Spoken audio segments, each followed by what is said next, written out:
Umebaki muda mfupi kabla ya kushuhudia mechi kali, mechi ya ligi kuu Tanzania bara, wananchi Yanga wakiwa ugenini dhidi ya Dodoma Jiji. Ni mechi ambayo inachezwa mkoani Singida kwenye uwanja wa Airtel. Ni mechi ambayo katika mechi 5 zilizopita, kufuatilia vizuri utaona ushindani unakuja kiasi gani, kwa sababu wenyeji wa mchezo huo Dodoma Jiji, ni kweli katika mzunguko wa kwanza walipoteza kwa mabao 3-1. Bao lao likiwa ndio liloanza kufungua mchezo huo, likifungwa na William Edgar katika kipindi cha kwanza kwenye dakika za 40. Yanga walilazimika kusubiri katika kipindi cha pili kufunga mabao 3. La kwanza likiwekwa wavuni kwa mkwaju wa penalty na Laurindo Depu baada ya Frank Asing kufanywa madhambi katika eneo la penalty na Dodoma Jiji. Lakini kwa ufupi tu, katika mechi 5 zilizopita Dodoma Jiji wao wamejiimarisha sana katika eneo la kuzuia. Kwa hiyo msimamo wa ligi kuu Tanzania bara wako nafasi ya 8. Wamefunga mabao 19, wameruhusu mabao 21, kwa maana kwamba wameruhusu mabao mengi kuliko waliofunga wao. Lakini kwenye mechi 5 zilizopita wao wameruhusu mabao 3 tu, huku wakiwa na clean sheets 4. Kwa sababu gani? Ni katika mechi dhidi ya Coastal Union walifungwa mabao 3-1, na ndio maana wakawa wameruhusu mabao 3 katika mechi 5 zilizopita, kwa sababu mechi nyingine 4 zote hawakuruhusu bao, moja wapo ikiwa ni ya Barren Draw bila dhidi ya Namungo, walioshinda 1-0 dhidi ya Mtibwa Sugar, lakini vile vile walitoa bila dhidi ya Pamba Jiji, na kuna mechi wameshinda 3-0. Kwa hiyo wana mwenendo mzuri katika kuzuia, na hivyo matarajio ni kuona mwenendo wa huo wakiuhamishia katika mechi dhidi ya Yanga, kuhakikisha kwamba wanaambulia kitu chochote wakiwa chini ya kocha Amani Josia. Lakini Yanga ambayo hivi sasa inaongozwa kwa pamoja na makocha wawili raia wa Malawi, Patrick Mabedi pamoja na Abdul Hamid Mwalin, wako katika mwenendo mzuri. Yanga wako kileleni mwa msimamo wa ligi kuu Tanzania bara. Yanga ndio wanaongoza kwa kufunga mabao mengi. Yanga ndio wenye ukuta imara zaidi, kwa sababu wameruhusu mabao 5 tangu ligi kuu Tanzania bara kwa msimu wa 2025-26 ianze. Ndio Yanga wakiwa wamecheza mechi 22 hivi sasa wako kileleni mwa msimamo wa ligi kuu Tanzania bara, kwa sababu wana pointi 54. Wanaofuatia watani zao jadi Simba wana pointi 49, tofauti ni pointi 5. Wote wamecheza idadi sawa ya michezo ambayo ni 22. Sasa Yanga ambao wamefunga mabao 50, goal difference wakiwa nazo 45 kwa kuwa wameruhusu mabao 5.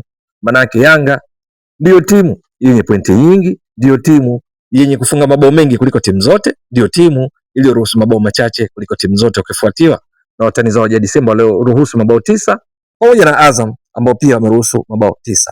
Kwenye mchezo wa leo hii ambao Yanga watatamani washinde ili kuendelea kujiimarisha kileleni mwa msimamo wa ligi kuu Tanzania bara, ili tofauti ya pointi baina yao na timu inayofuatia watani zao jadi Simba ambao wao watacheza dhidi ya Mashujaa kule mkoani Kigoma ifike pointi 8 endapo watapata pointi 3. Lakini kwa Dodoma Jiji wanaoshika nafasi ya 8 watatamani kushinda ama hata kuambulia pointi dhidi ya Yanga, kwa sababu wana mwenendo mzuri katika mechi 5 zilizopita. Wao licha ya kwamba wameruhusu mabao mengi zaidi, lakini kwenye mechi 5 zilizopita kama nilivyotoka kueleza awali, wamejiimarisha kiulinzi, mechi ambayo matarajio itakuwa na ushindani mkali sana. Lakini kwenye vikosi wenyeji matarajio ni kuona kocha Amani Josia kati ya watakaoanza golini anaweza kawa na Mgore kama golikipa au Ali Salim Katoro pia yupo. Beki wa kulia matarajio kuona katika mfumo wake baada ya golikipa kuwa na walinzi 4, viungo 4 na washambuliaji 2 ni kuwa na Kimweri, halafu kushoto Gadiel Michael Mbaga, katikati Andy Bikoko na Augustine Nsata wanaweza kukamilisha ukuta wa watu 4. Kwenye viungo matarajio ni kuona Salmin Dioza akiwa na Nelson Munganga, lakini vile vile wapo kwa Idi Kipagwile kutoka upande wa kushoto, upande wa kulia Mwana Kibuta. Lakini kwenye eneo la mbele Fini akiwa vizuri anaweza akawa sehemu watakaocheza, lakini kimsingi katika viungo 4 washambuliaji 2 matarajio ni kuona Faraji Kayanda akiwa na William Edgar. Lakini vile vile kama sio Faraji Kayanda anaweza akawa na Yasin Mjaza, vile vile anaweza akawa na kijana Geoffrey Kasanga. Kwa ufupi hicho ni kikosi cha baada ya golikipa ni 4-4-2. Kwa Yanga matarajio ni kuona baada ya golikipa Djigui Diarra, ingawa anaweza kaanza vile vile Abu Talib Msheli au Hussein Masalanga, lakini Djigui Diarra amekuwa akiwa fit, amekuwa akianza mara kwa mara.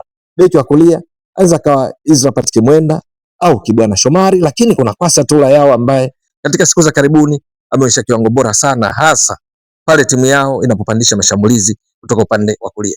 Kushoto matarajio ni kuona kama Mohamed Hussein Shabalala akiwa fit anaweza karejea kama beki wa kushoto, lakini yupo Shadrack Sakaboka anaweza kucheza eneo hilo. Wakati mwingine kocha umpanga Kibwana Shomari kama makeshift left back kwa sababu yeye kiasili hucheza zaidi upande wa kulia, lakini matarajio ni kuona Shadrack Sakaboka au Mohamed Hussein Shabalala. Katikati Ibra Baka anaweza kacheza na Bakari Nondo Mwamnyeto, lakini kuna Frank Yasingi, yeyote anaweza kaanza kwa sababu kocha amekuwa akiwatumia tofauti tofauti. Kwenye eneo la kiungo Zuke Oga Abuya anatarajiwa kuwa sehemu ya watakaoanza, lakini kuna Mudathir Abbas baada ya kukosa mechi 3 akitumikia adhabu anaweza karejea kikosini. Pia yupo Mohamed Damaro Kamara.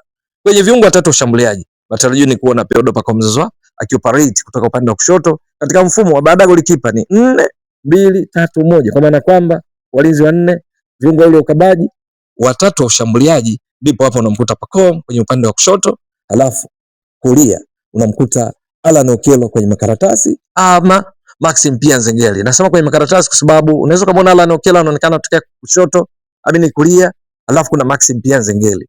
Lakini mshambuliaji kinara anaweza ka Principal Melo Dube, lakini Laurindo Depu yuko fit. Ni juu ya makocha Abdi Hamid Mwalim na Patrick Mabedi kuamua wanaanza na yupi. Lakini kimsingi Yanga mtaji wao ni katika eneo la kiungo.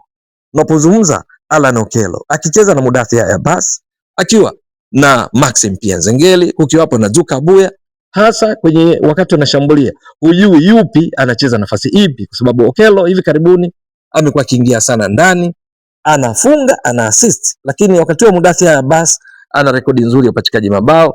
Kolabo yao akiwa yeye na Alan Okello ndio iliyoangamiza Pamba wakati wa 23 bila. Mabao mawili alifungwa na Mudathir Abbas, assist zote zilitoka kwa Alan Okello. Lakini pia Alan Okello hivi karibuni ameshatoa assist 7 akifunga mabao 5. Yupo kwenye kiwango kizuri. Sasa matarajio ni kuona kwamba Yanga kwa wachezaji hawa waliopo, mfumo ni huo wa 4-2-3-1, lakini mtaji wao ni juu ya namna wachezaji wake wa juu, hasa kwenye kiungo cha ushambuliaji wanavyopishana nafasi. Imekuwa ikiwavuruga sana walinzi wa timu pinzani na hasa mabeki wa upande wa kushoto na katikati, kwa sababu ya mbadilishano sana wa nafasi, tunasema zile rotational movement, vile wanavyokimbia kimbia mmoja kushoto mmoja kulia. Pacome naye wakati mwingine anaingia ndani kiasi ya kwamba hujui yupi anatekeleza jukumu lipi, maana wanapishana sana, tofauti na inavyoonekana kwenye makaratasi. Matarajio ni kuona bonge la mechi. Itakuwa vipi? Ni kusubiri dakika 90 za mchezo. Wewe mtazamaji wa Mbwaduke Stats Sport Next Level, endelea kuunga mkono channel hii kwa kuhakikisha kama una subscribe, una share, una like na kucomment. Mwasilishaji wako ni mimi Ramadhani Mbwaduke almaarufu kama Mzee wa Data. Shukran jazilan. Bye bye.